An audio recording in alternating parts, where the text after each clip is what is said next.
La sueur de Tarek ne séchait jamais dans les conduits étouffants du labo. Elle se mêlait à la poussière des consoles agonisantes pour former un ciment gris sur sa peau, la carapace de son exil. Mes mains glissèrent sur le panneau de contrôle, laissant des traînées dans la crasse. Les chiffres clignotaient, stables, toujours stables. La lance dormait, un géant au cœur froid que je nourrissais de mon attention quotidienne. C'était ma liturgie. « Tu vérifies encore ?» murmura l'ombre, sa voix un écho de la mienne, tendue par la panique que je refoulais. Elle était là, dans le reflet trouble de l'écran, mes propres yeux, mais écarquillés d'une terreur que je ne m'autorisais plus. Les paramètres sont bons, ils étaient bons ce jour-là aussi. Je serrai les poings, sentant les cicatrices sur mes phalanges se tendre. Je ne répondis pas. Répondre, c'était lui donner corps. L'odeur de l'ozone brûlé et du métal chaud imprégnait toujours l'air, même après toutes ces années. Elle me ramenait à l'instant précis où tout avait basculé. Je fermai les yeux une seconde. « Tu aurais dû écouter Tarek. » La voix d'Elara était claire, coupante, derrière moi. Je ne me retournai pas. Je ne la voyais jamais directement, seulement la suggestion de sa présence dans le coin de mon champ de vision, une silhouette nette dans un labo flou. Elle portait sa combinaison, ses lunettes. Son regard me transperçait le dos. « J'ai écouté mes calculs, murmurai-je pour la énième fois, le dialogue usé jusqu'à la corde. Nos calculs, nous les avons tous validés. C'était pire. Son rappel à la solidarité perdue était une lame plus fine que l'accusation. Je me penchais sur les relevés de flux gravitationnels, cherchant une anomalie, une imperfection, un signe que la machine gardait rancune. Rien. Juste l'indifférence parfaite de la physique. L'ombre se tordit les mains dans le reflet. « Regarde-toi, tu es un fantôme ici, un fantôme utile, c'est tout ce qui te reste. » Je quittai la console, mes pas feutrés dans la poussière. Chaque inspection était une boucle fermée. Pénitence sans absolution. Je traversai le laboratoire silencieux, évitant l'emplacement précis où la console d'Elara avait été arrachée. L'air y était toujours plus dense, plus chaud. Alors qu'il s'apprêtait à regagner son réduit, une alarme sourde, à peine audible, commença à pulser dans les entrailles du vaisseau. Le regard du technicien Janssen, croisé dans le couloir, fut une douche lacée après la fournaise des conduits. Il bloquait le passage, un outil de diagnostic pendu à sa ceinture comme une arme de service. Ses yeux, d'un bleu trop clair, ne clignèrent pas. Ils firent le chemin inverse du mien, des cicatrices sur mes mains, à la combinaison délavée, jusqu'à mon visage, avec la lenteur méthodique d'un scanner l'identifiant un contaminant. Le conduit de refroidissement secondaire, secteur G7, dis-je. Ma voix sonna rauque, trop longtemps inutilisée. Janssen ne bougea pas. Le silence s'étira, chargé du bourdonnement lointain de l'alarme. Un bourdon qui, je le perçus maintenant, avait une fréquence anormale, pas l'alarme standard de maintenance. Quelque chose de plus profond, étouffé. La capitaine a ordonné une vérification manuelle, ajoutai-je, les mots comme des cailloux. Je sais ce qu'elle a ordonné, sa voix était plate, sans intonation. Il ne me méprisait même pas, je n'étais qu'un obstacle procédural. Faites gîte, et ne touchez à rien d'autre. Il s'effaça enfin, le dos collé au mur luisant pour maximiser la distance entre nos corps. L'espace qu'il me laissait était large comme une tombe, je passais. L'air autour de lui sentait le savant désinfectant et la transpiration nerveuse. Une odeur d'inquiétude collective qui n'avait rien à voir avec moi. L'intercom grésilla au plafond avant que je n'ai fait 3 pas. La voix d'Idris Thorne, ciselée et tendue, trancha l'atmosphère. Janssen, rapport sur les fluctuations du réseau principal. Maintenant. Le technicien sursauta, son masque d'indifférence se craquelant. Oui, capitaine, c'est en cours. Il jeta un dernier regard vers moi, mais cette fois ce n'était plus du mépris. C'était de l'irritation. Une nuisance de plus dans une journée qui dérapait. Puis il tourna les talons et partit d'un pas vif, oubliant déjà ma présence. Je restais planté là, dans le couloir vide. L'alarme sourde battait contre mes tempes, en synchronie imparfaite avec mon pouls. L'ombre, dans le reflet du panneau mural à ma gauche, hocha la tête. Tu vois, même leur mépris a des limites. Il y a des problèmes plus importants que toi. Je serrai les poings, les cicatrices blanches sur mes phalanges tirant la peau. L'humiliation était un vieux compagnon, un vêtement usé. Mais cette odeur de peur, cette voix tendue sur l'intercom, c'était nouveau. C'était actif. Je rebroussai chemin, abandonnant ma mission factice. Le couloir me parut plus long à l'allée, les lumières plus crues. Rentré dans mon antre, j'ignorais l'écho brûlant du regard de Janssen pour me précipiter vers mes écrans, où les paramètres de la lance venaient de franchir une première ligne rouge. Sur le pont, tous les yeux étaient braqués sur lui, un mélange d'espoir désespéré et de reproche. La lumière d'alerte striait leur visage de rouge. Je sentais le poids de leur regard sur ma peau, aussi réel que la pression qui s'effondrait dans mes oreilles. L'Odyssée gémissait, un son métallique profond qui venait des eaux du vaisseau. Thorne se tenait devant la console principale, droite, les mains jointes dans le dos. Son visage était un masque de commandement, mais une veine battait à sa tempe. « Valrius, vos conclusions ?» Ma bouche était sèche. La lance ne se dérègle pas. Elle répond à une sollicitation externe. Un diagnostic, pas un cours. La procédure. La voix d'Elara chuchota dans le bourdonnement de mon sang. Les mêmes signaux, Tarek. Tu les as vus la première fois. Tu les as ignorés. Ce n'était pas sa vraie voix, jamais. C'était l'usure de ma mémoire et le poison de ma faute. Donnez-moi l'accès racine au noyau de contrôle. Je dois injecter une séquence de contre-modulation dans le champ. Le même accès qui vous a permis de falsifier les logs, ces mots étaient neutres, tranchants. Elle savait. Elle avait toujours su. Elle avait juste choisi de l'utiliser. L'ombre en moi s'épaississait. Un froid qui nouait mes muscles. Tu vas recommencer, tu vas tout déchirer. Je fermais les yeux une seconde. Oui, le même accès. Un long silence coupé par une nouvelle alarme. Un conduit secondaire venait de se sceller en urgence. Thorne hocha la tête, une décision purement mathématique. Faites, contrôle, transférez les autorisations au terminal isolé, secteur Gamma 7. Il n'opère qu'à partir de là. On me conduisit comme un condamné à une console de repli, un îlot froid au milieu du pont. L'écran tactile s'illumina sous mes doigts cicatrisés. Les données brutes de la lance défilèrent, un torrent de chiffres et de courbes d'énergie. Je plongeais. Le monde extérieur s'estompa. Il n'y avait plus que le flux, la danse mortelle des particules gravitationnelles, le murmure erratique de l'écho. Je traçais la perturbation, cherchant son point d'origine. Ma contre-séquence était prête. Un remède hypothétique qui pouvait tout aussi bien être un poison. J'hésitais. Le goût du métal et de la fumée me revint, le goût de l'accident, puis je la vis. Au cœur du bruit, une signature énergétique se répétait, une fréquence résiduelle, infime. Elle ne provenait pas de l'extérieur du vaisseau. Elle correspondait exactement à l'empreinte du protocole d'isolement manuel, le protocole qu'Elara avait activé, celui qui avait scellé les portes du laboratoire. Les mains tremblantes au-dessus des commandes, Tarek vit les paramètres de la lance plonger hors des tolérances. Une seule correction erronée et il répéterait le passé, déchirant le vaisseau cette fois. Que voyait-il dans les données qui le figeaient ainsi? Une signature énergétique familière. La première correction de Tarek se répercuta non pas dans les graphiques, mais dans l'air, une odeur d'ozone brûlé, si réelle qu'elle lui brûla les narines. Mon doigt resta figé sur la commande d'exécution. L'écran clignota, indiquant l'échec de la routine de recalibrage. Le chiffre était là, froid et irréfutable. L'odeur, elle, était chaude, corrosive. Un souvenir rendu cher. « Tu vois ?» murmura une voix à mon oreille, l'ombre. Elle se tenait en retrait, se tordant les mains dans un reflet de console. « Tu refais les mêmes gestes. Tu appuies sur les mêmes boutons. » Je fermais les yeux, cherchant l'air propre des recyclateurs. Je ne trouvais que l'odeur persistante, mêlée à celle, fantôme, de la chair carbonisée. « Arrête, Tarek !» Et Lara, elle était là, près du panneau de contrôle principal, son visage empreint d'une urgence que je n'avais pas su lire à l'époque. Ce n'était pas du reproche dans ses yeux, c'était de l'avertissement. « Ce n'est pas une panne, dit-elle, sa voix claire tranchant le bourdonnement des systèmes. C'est un écho, l'ombre ricana. Un écho de toi, tu as imprimé ta panique dans la matrice. Elle te le renvoie. » Je fixai la signature énergétique sur l'écran. L'empreinte du protocole d'isolement. Elle palpitait, faible mais régulière, en harmonie avec les fluctuations du champ gravitationnel. Chaque pic correspondait à une vague de nausée dans mes entrailles, à un flash de lumière blanche derrière mes paupières. La lance ne dysfonctionnait pas. Elle résonnait. Elle résonnait avec moi. Ma main se posa sur le panneau tactile, tremblante. Les cicatrices sur mes doigts picotèrent. Si je tentais une contre-séquence plus agressive, qu'est-ce que cela libérerait? Une réplique plus forte, le cri de l'équipe, alors qu'il tentait de chasser l'odeur fantôme, la voix synthétique de la capitaine Thorne grésilla dans le comlink, exigeant un rapport qu'il ne pouvait pas fournir. Le panneau de contrôle se mit à clignoter, non pas avec les codes d'erreur habituels, mais avec des reflets d'une lumière bleue électrique que j'avais juré de ne jamais revoir. L'odeur de cuivre brûlé et d'ozone envahit ma bouche. Ce n'était pas un souvenir. C'était là, dans l'air recyclé. Valerius, rapport maintenant. La voix de Thorne déchira le bourdonnement du comlink. Elle était striée d'une tension métallique, celle du commandement au bord du précipice. Je fixai mes mains sur les commandes. Les cicatrices picotaient comme des fils à vif. Je tente une stabilisation du noyau secondaire.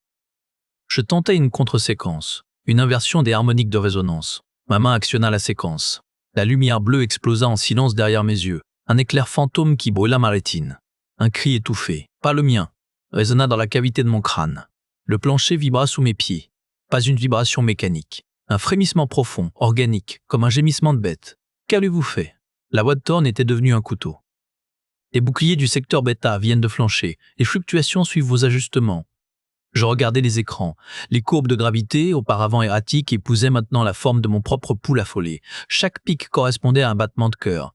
La lance ne se contentait pas de résonner. Elle imprimait. Tu vois? La voix d'Elara, douce et brisée, chuchota dans le creux de mon oreille. Pas dans le comlink, en moi. Elle te montre la vérité. Tu as toujours été le point de convergence. Je fermai les yeux. L'ombre était déjà là, épousant la forme de ma silhouette sur le sol métallique, mais plus dense, plus vorace. Elle grandissait avec chaque alarme qui s'allumait sur le panneau. Elle ne disait rien. Elle n'avait pas besoin de parler. Son poids sur mes épaules suffisait, m'enfonçant dans le sol, m'empêchant de respirer. Capitaine, les paramètres sont liés au protocole d'isolement de l'incident gamma. Les mots me brûlèrent la langue en sortant. Un silence. Puis la voix de Thorn plus basse, dangereuse. L'accident, Valerius, vous dites que la lance réactive des séquences mortes? Non. Le mot était un souffle. Elle ne les réactive pas, elle les rejoue, et elle se nourrit de l'écho. Un nouvel avertissement strident déchira l'air. La température chuta de 10 degrés. Je vis mon souffle former un nuage blanc. Sur l'écran de diagnostic principal, à travers le givre qui cristallisait sur la vitre, une silhouette se dessina. Une silhouette en combinaison de labo, le bras levé vers un panneau de commande. Et Lara. Ce n'était pas un souvenir. C'était une image fantôme, injectée directement dans le flux de données du vaisseau. « Valerius, vos corrections empirent la situation ?» tonna la voix de Thorn, tandis que l'ombre de Tarek chuchotait à mon oreille. « Tu les tues une seconde fois. » Sur l'écran, deux graphiques se superposaient, les oscillations chaotiques de la lance et l'enregistrement sismique de l'accident de l'équinoxe. Leurs courbes étaient identiques. Le froid mordait mes os. L'image fantôme d'Elara sur l'écran givré ne bougeait pas, bras tendus, figé dans l'instant qui avait tout scellé. Les données défilaient, une cascade de chiffres rouges. La voix de Thorn crachait dans le comlink, mais les mots se perdaient dans le bourdonnement à mes tempes. « Valerius, répondez! Le réseau principal est en surcharge critique. Qu'est-ce que vous faites ?» Je fixais les deux courbes. Identiques, pas similaires, parfaitement synchrones, décalage zéro. Mon esprit, habitué à chercher les fautes de frappe dans le code de l'univers, trébucha sur l'évidence. « Capitaine, l'enregistrement de l'accident. Transmettez-le-moi. Canal sécurisé gamma. » Un silence, puis un bip d'acquiescement. Le fichier s'ouvrit dans un coin de l'écran, un vieux log de données brutes. Je le fis défiler jusqu'au dernier tiers de seconde. Les relevés du champ gravitationnel de l'équinoxe. Je les superposais aux relevés actuels de la lance. Ils se verrouillèrent.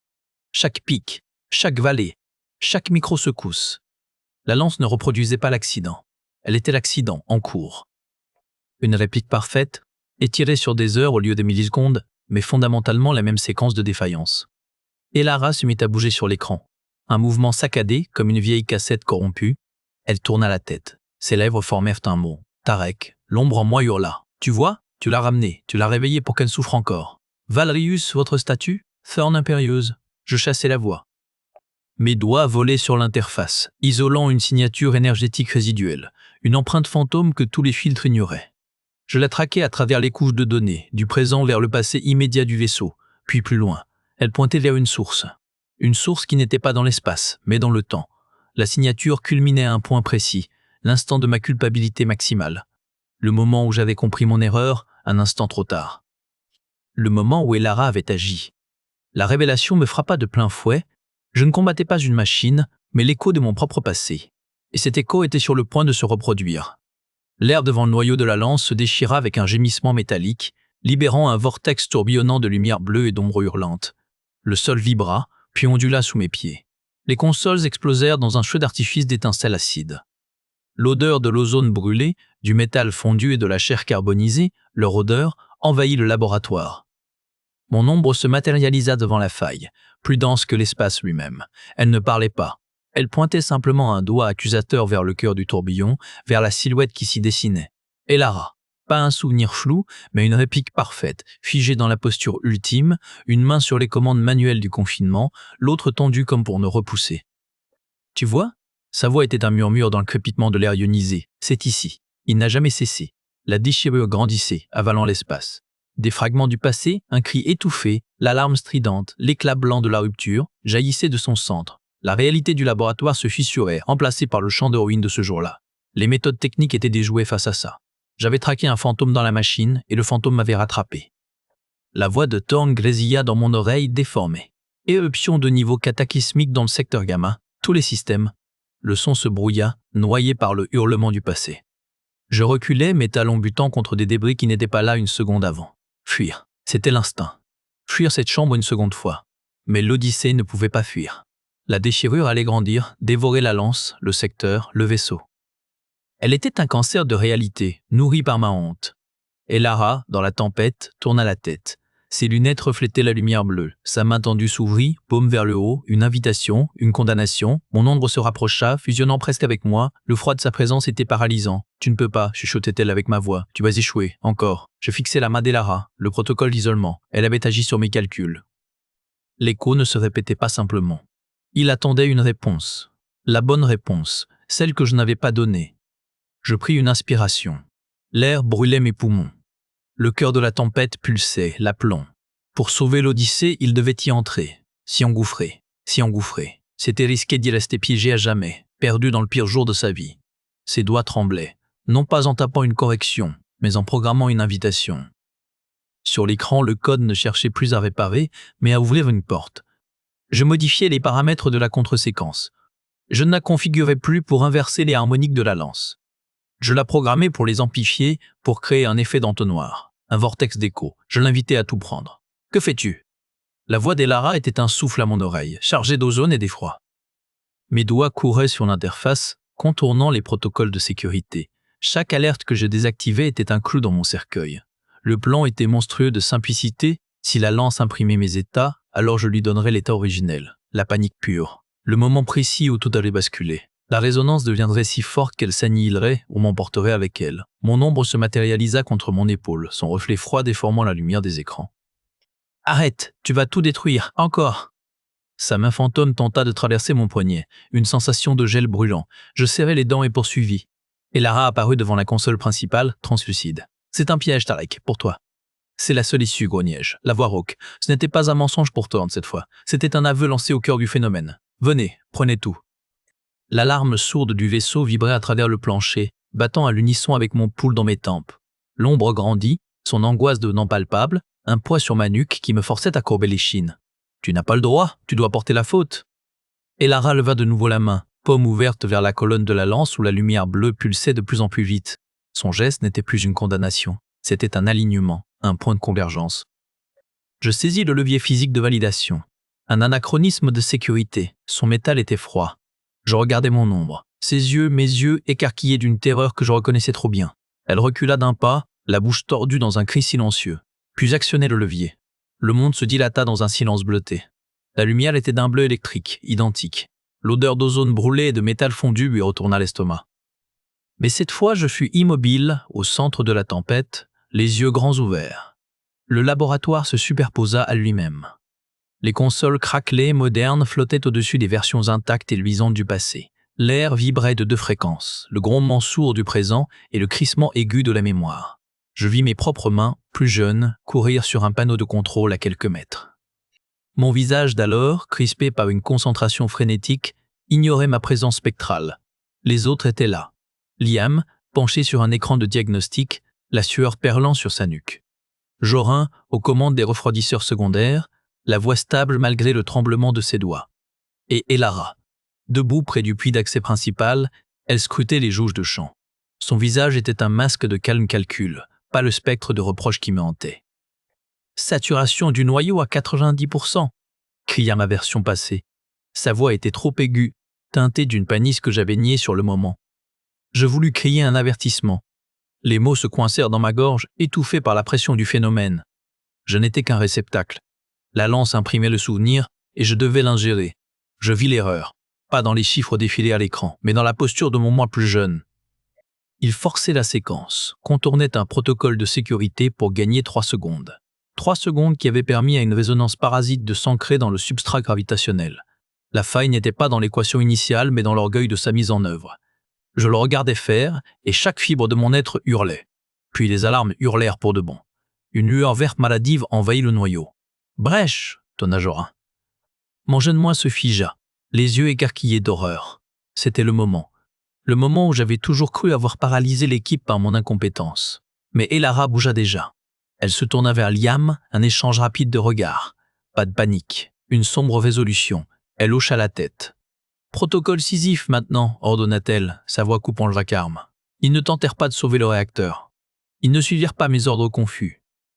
Ils exécutèrent une manœuvre de confinement dernier espoir, un plan que nous avions évoqué des mois plus tôt, que j'avais jugé trop théorique. Liam détourna l'alimentation des boucliers sectoriels.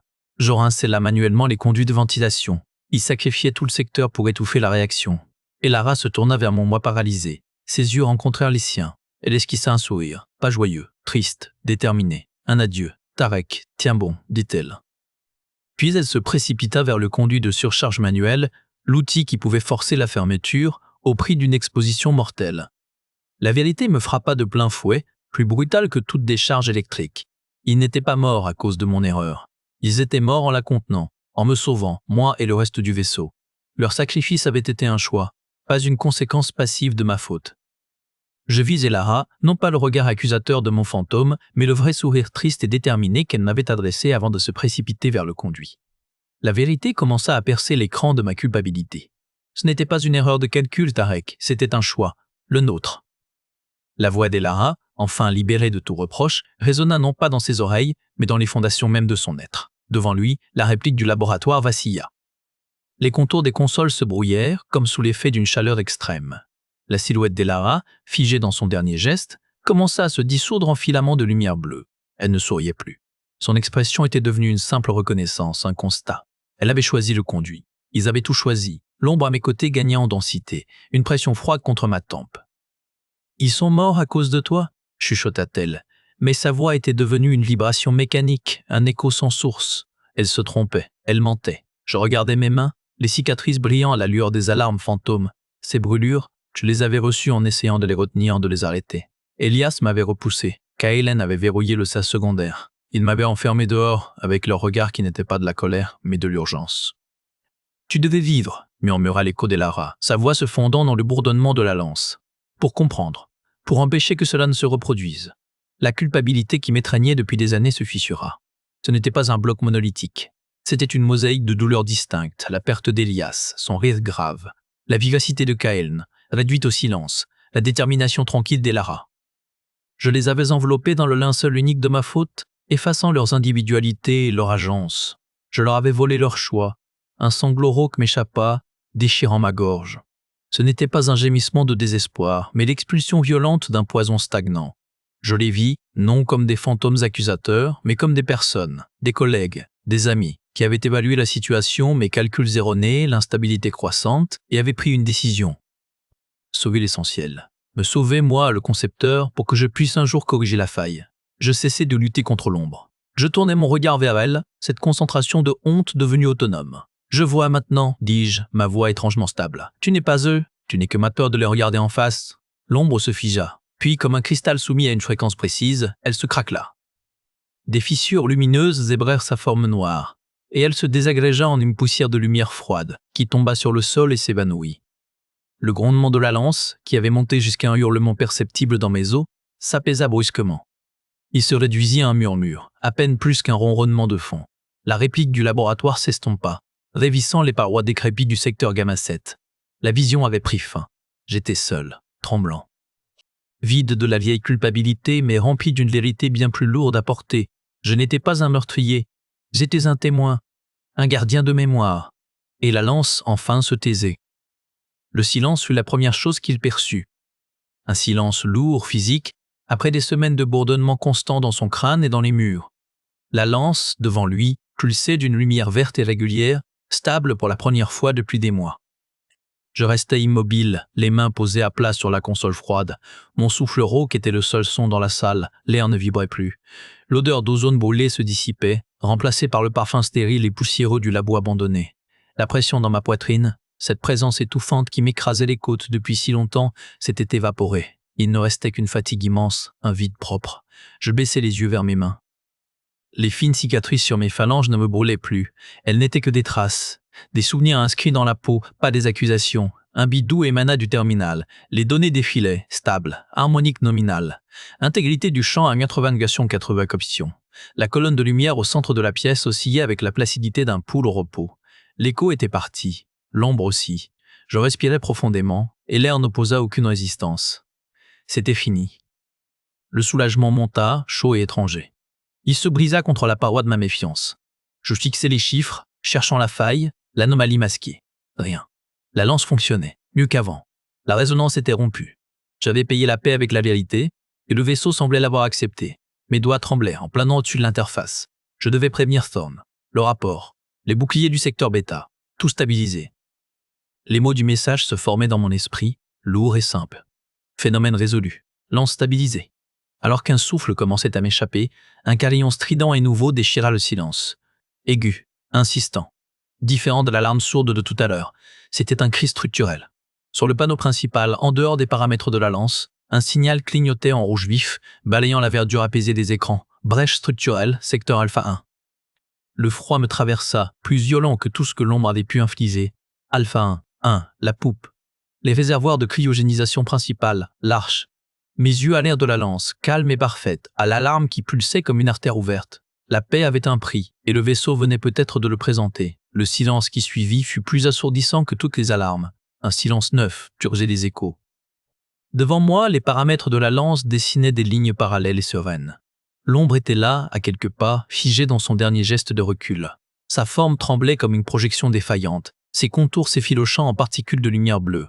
Son regard, chargé de terreur et de reproches, se fixa sur moi. Il n'y avait plus de cris, plus de panique, seulement la lente dissolution d'un mensonge que j'avais entretenu trop longtemps. « Tu vois ?» murmurai-je, et ma voix ne portait plus aucune colère. « Tu vois ce qu'elle a vraiment fait ?» L'ombre ouvrit la bouche, aucun son n'en sortit. Ses traits se brouillèrent, se confondant avec les reflets ternes du métal froid du laboratoire. Puis elle se désagrégea, non pas dans une explosion, mais dans un soupir, une dispersion d'énergie résiduelle qui s'éleva vers les grilles du plafond avant de s'évanouir. Et Lara était déjà partie. Son fantôme avait disparu avec la dernière harmonique, son geste d'alignement désormais intégré à la mémoire du lieu. Elle avait livré son avertissement et son sacrifice, et n'avait plus rien à faire ici. La paix sur son visage au moment de l'impact était la seule épitaphe nécessaire. Le phénomène, l'entité de résonance qui avait nourri ma culpabilité pour en faire une tempête, se retira. La pression dans l'air tomba d'un coup, laissant un vide léger, presque étourdissant. Les lumières bleues électriques s'éteignirent, une à une. L'odeur d'ozone se dissipa, remplacée par la fade senteur stérile du recyclage d'air. J'étais seul. La salle autour de moi était celle du présent, dévastée, carbonisée, abandonnée depuis des années. Les consoles étaient mortes, les écrans éteints, seule la lance au centre émettait un ronronnement régulier, profond, le son d'un cœur artificiel battant avec une régularité retrouvée. Ces harmoniques étaient intégrées. L'équation était résolue. Mes jambes cédèrent, je m'affalais contre une console froide, le métal mordant ma peau à travers la combinaison. Le poids de la réalité était différent de celui de la culpabilité. Plus lourd mais plus propre. Il ne m'écrasait pas, il m'ancrait. Lorsque je rouvris les yeux, le passé avait rendu ses morts. J'étais seul, dans le présent silencieux et dévasté.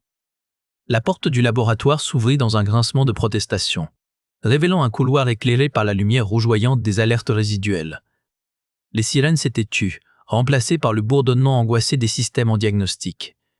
L'air vibrait d'une tension différente, non plus celle de la déchirure imminente, mais celle des comptes à rendre. Je trouvais Thorne au poste de commande secondaire, penché sur un écran tactique.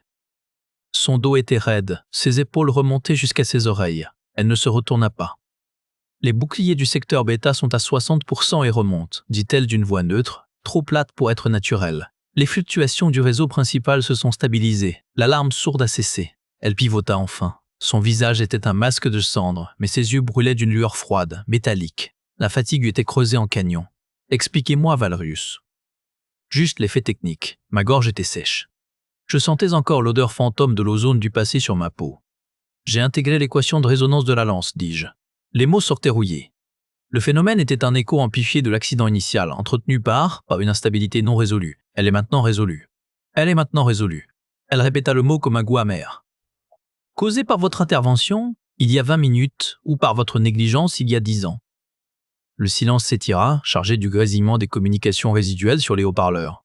Les deux, admis finalement. Le poids était propre, il ne demandait pas à être allégé. L'orgueil d'alors a créé la faille, la panique d'aujourd'hui l'a rouverte. La correction a nécessité de revoir la scène, de comprendre. Thorne étudia mon visage. Elle cherchait des traces de folie, de déséquilibre. Je ne savais pas ce qu'elle y voyait. Vous avez risqué l'intégrité du vaisseau entier. Encore, oui. Et maintenant ça marche. Ce n'était pas une question, c'était une constatation amère. Elle se frotta la tempe. La logique du commandement exige que je vous fasse mettre aux arrêts, que je vous jette dans une cellule pour le reste du voyage. Je ne dis rien. J'attendais le mais. Il vint, chargé d'un cynisme épuisé.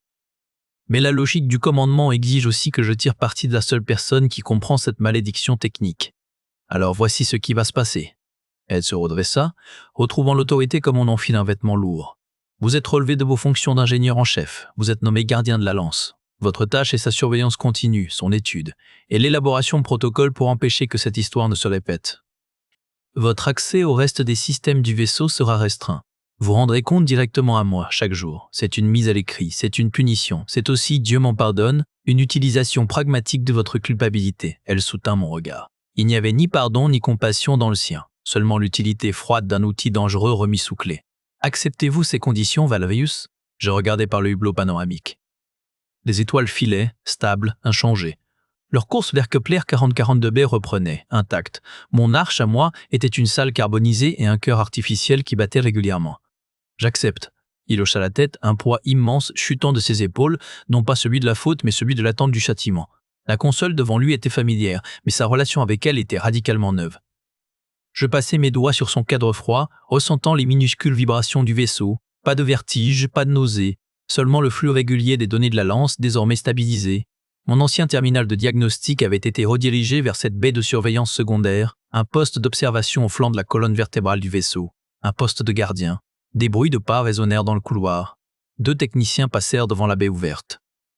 Leurs voix basses cessèrent net en m'apercevant. L'un d'eux me jeta un regard rapide, neutre, pas de crachat sur le sol, pas de murmure accusateur, une simple reconnaissance de ma présence, puis ils poursuivirent leur chemin. Leurs silhouettes disparurent au tournant.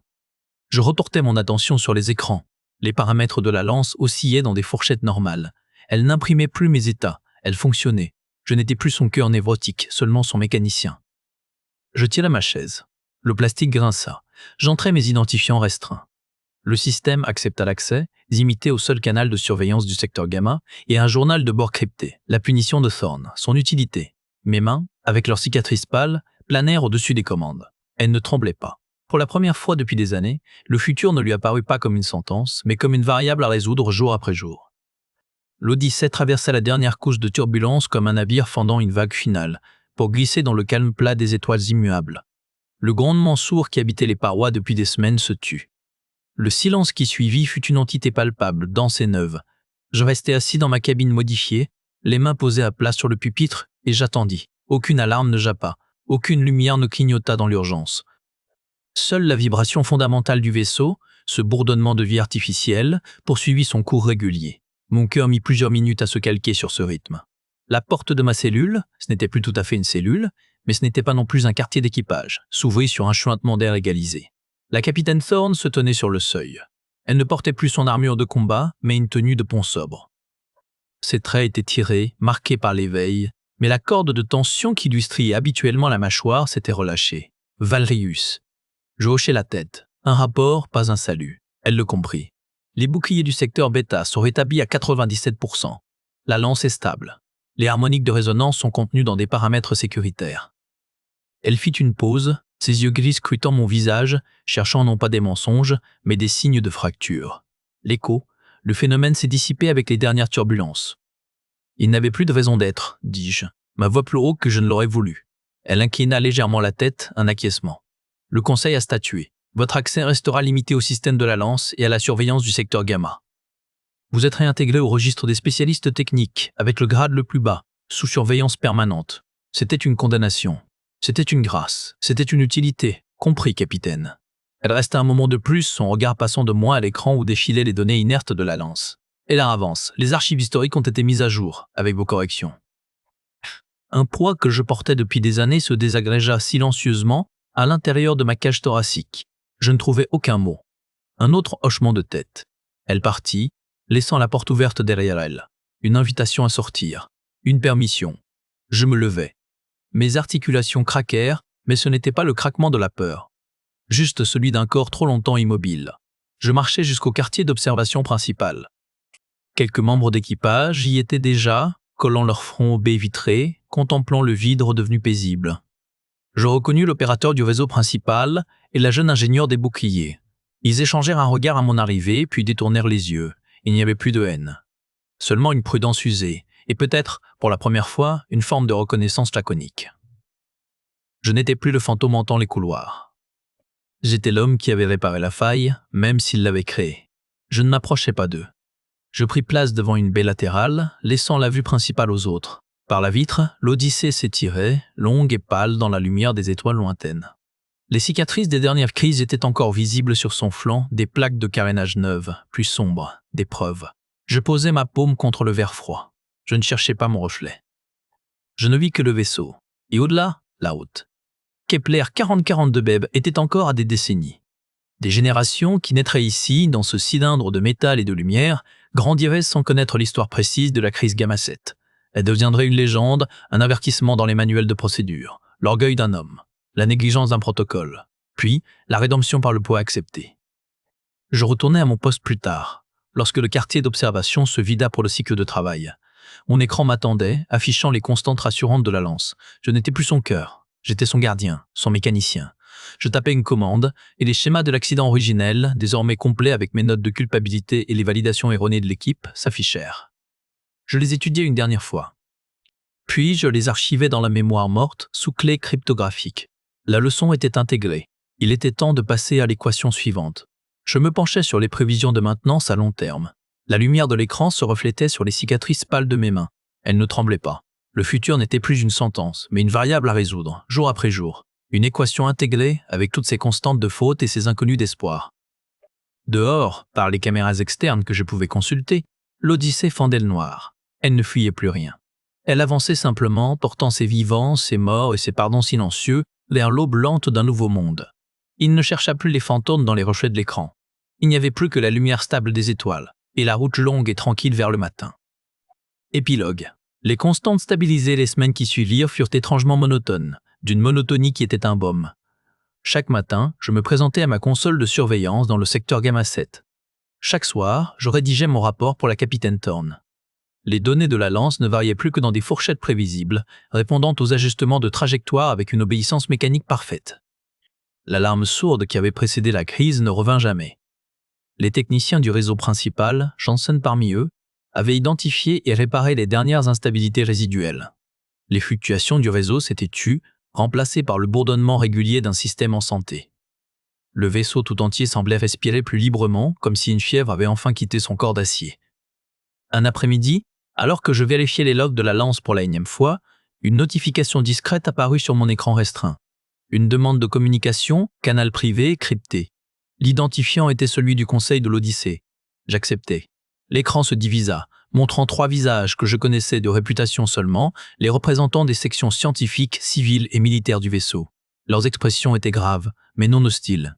« Tarek Valrius », commença la représentante scientifique, une femme d'un âge avancé aux cheveux argentés. « Nous avons examiné le rapport complet de la capitaine Thorne, ainsi que vos propres annotations techniques. Le conseil a délibéré sur votre statut. » Je gardais le silence, attendant, mes mains, posées à plat sur la console, ne tremblaient pas. « Votre négligence passée a causé des pertes irréparables », poursuivit le représentant militaire, un homme au visage sévère. « Mais votre action récente a sauvé le vaisseau et sa mission. Cette dichotomie pose un problème de justice. » Le représentant civil, plus jeune, prit la parole. « La capitaine Thorne a proposé une solution que nous approuvons. Votre rôle de gardien de la lance est confirmé à perpétuité. Vous ne quitterez jamais ce poste. Mais à cette punition, nous ajoutons une responsabilité. Vous superviserez la formation d'ingénieurs en système gravitationnel. Vous leur enseignerez non seulement la technique, mais aussi l'éthique du commandement scientifique, l'humilité face au protocole. Vous transformerez votre faute en leçon, conclut la scientifique. C'est la seule rédemption que ce vaisseau peut vous offrir. Acceptez-vous » Je regardai par-dessus mon épaule, vers la colonne de lumière verte qui pulsait au centre de la salle. La lance, mon geôlier et ma charge. « J'accepte, dis-je, et les mots étaient simples, vrais. » La communication se termina. Je restai un moment immobile, laissant la décision s'ancrer en moi. Puis je me tournai vers mon terminal et ouvris un nouveau fichier. Je l'intitulais « Protocoles fondamentaux, éthique et sécurité des systèmes de résonance gravitationnelle ». Je commençai à écrire. Les premiers mots furent « La plus dangereuse des erreurs n'est pas dans le calcul, mais dans l'orgueil qui fait contourner les vérifications ». Les jours passèrent, se fondant en semaines. L'Odyssée poursuivait sa route, ses blessures cicatrisant lentement. Les équipes de maintenance travaillaient sans relâche à réparer les dommages structurels. Le secteur Alpha 1, dont l'alarme m'avait tant alarmé, avait en réalité subi une brèche mineure dans un conduit secondaire, rapidement colmaté. L'arche, avec ses milliers d'embryons cryogénisés, était intacte. Le futur biologique du vaisseau était préservé. Un matin, alors que je terminais ma ronde d'inspection, je trouvai un petit paquet déposé devant la porte de mon quartier. Aucune note, juste un tissu grossier noué. À l'intérieur, je découvris une plaque de métal usée, polie à la main. Elle représentait schématiquement la lance, avec une inscription gravée. Le gardien veille. Je ne sus jamais qui l'avait déposé. Peut-être un membre de l'équipe de Janssen. Peut-être un membre de l'équipe de Janssen. Peut-être même Thorne, d'une manière détournée. Peu importait. Je la posai sur le bord de ma console, où elle captait la lumière verte de la lance. Les fantômes, eux, étaient partis pour de bon. Parfois, dans le silence de la nuit cycle, je croyais entendre un écho de rire, un fragment de conversation. Mais ce n'était plus des accusateurs. C'étaient des souvenirs, enfin rendus à leur juste place, des moments de vie, figés dans le temps, mais dont la douleur avait été désamorcée par la compréhension.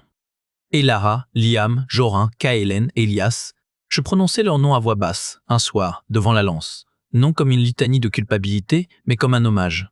Leurs noms n'étaient plus effacés des logs. Leurs actions étaient enfin documentées avec exactitude. Leur sacrifice avait un sens désormais, et ce sens serait transmis. La capitaine Thorne vint une dernière fois, un mois après la crise. Elle inspecta la salle du regard, puis se tourna vers moi. Le conseil a validé votre premier module de formation. 2 apprentis vous seront assignés la semaine prochaine. J'hochai la tête. Je serai prêt. Elle hésita, chose rare chez elle. Valerius, vous savez que vous ne quitterez jamais ce secteur. C'est votre peine. Je le sais, dis-je, mais ce n'est plus une prison, c'est un poste. Mon poste. Mon poste. Elle étudia mon visage, cherchant la duperie. La résignation feinte. Elle ne trouva que la tranquillité fatiguée d'un homme qui a fait la paix avec ses démons. Un léger hochement, presque imperceptible. Puis elle partit. Je retournai à ma console. Les données défilaient, constantes. La lance était stable. Le vaisseau était stable. Et moi, pour la première fois depuis 10 ans, j'étais stable. Je levai les yeux vers la vue des caméras externes. Les étoiles filaient, innombrables, traçant le chemin vers Kepler 82. Le voyage durerait encore 70 ans. Je ne le verrai pas, sa fin. Je passerai le reste de ma vie ici, dans cette salle, à veiller sur le cœur du vaisseau, à enseigner aux nouveaux, à écrire les protocoles qui empêcheraient qu'une telle erreur ne se reproduise. C'était une vie utile, une vie réparatrice. Je posais mes mains sur le clavier, sentant les cicatrices lisses sous mes doigts. Je commençais à rédiger le journal du gardien, entrant les données du jour, notant les observations, ajoutant une réflexion sur l'importance des validations croisées. Dehors, l'Odyssée avançait, infatigable. À l'intérieur, dans le secteur Gamma 7, un homme veillait. L'équation était intégrée. Les constantes étaient stabilisées. Et le vaisseau, avec tous ses espoirs et ses souvenirs, poursuivait sa route vers l'aube lointaine d'un monde nouveau, porté par le silence paisible d'une conscience enfin en paix.